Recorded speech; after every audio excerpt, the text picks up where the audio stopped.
Adani company દ્વારા high tension વીજ લાઇનના ટાવર ઊભા કરવાના કામ સામે અપૂરતા જમીન વળતર મુદ્દે કચ્છના સામખિયારી નજીક વાંડિયા ગામે ખેડૂતોએ રાષ્ટ્રીય ધોરીમાર્ગ પર ચક્કાજામ કર્યો હતો।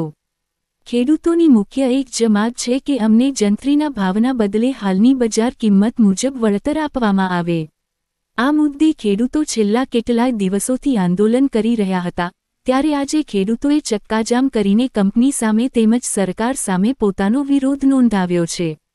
વાંડિયા ખાતે કચ્છ કિસાન સંઘ દ્વારા મહાસભા યોજવામાં આવી હતી, જેમાં 120 દિવસથી ચાલી રહેલા આંદોલનને ભવિષ્યમાં પણ ચાલુ રાખવાનો ખેડૂતોએ નિર્ધાર વ્યક્ત કર્યો હતો।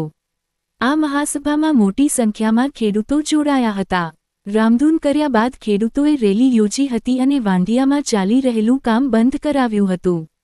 કિસાન સંઘે જણાવ્યું હતું કે આ આંદોલન હવે રાજ્યવ્યાપી બનશે અને આગામી 20મી તારીખે ગાંધીનગર કૂચ કરવામાં આવશે।